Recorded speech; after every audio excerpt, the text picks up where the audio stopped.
Avec un sang-froid impressionnant, une femme, témoin d'une atroce agression de Jacques Ranson a fait part de son vécu pour le documentaire Faites entrer l'accusé, diffusé sur France 2 au mois de mai 2021.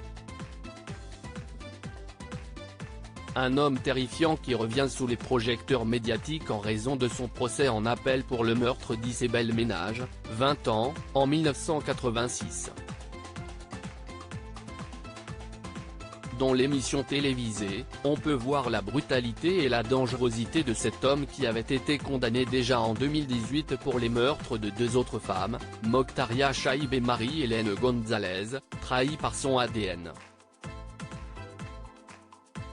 Une autre personne, Sabrina, a réussi à survivre à son agression au mois de mars 1998 et la témoin Marie-Hélène revient sur cet épisode traumatisant.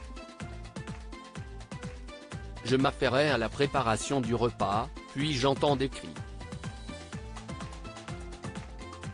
Des hurlements que je qualifie souvent de bestiaux. C'était pour moi vraiment terrifiant. Je sors de chez moi et sur mon pas de porte, j'arrive à comprendre que le bruit vient juste en face de mon habitation.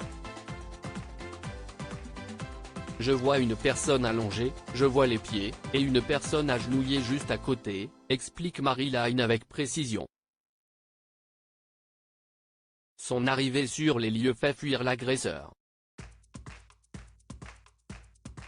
Je vois qu'il a dans les mains un couteau avec une lame conséquente. Je réalise que ce sont, non pas des coups de poing mais des coups de couteau.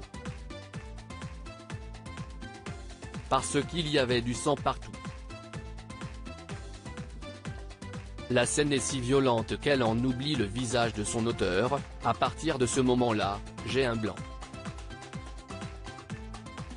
J'étais quand même choqué de cette scène qui était vraiment horrible, terrifiante.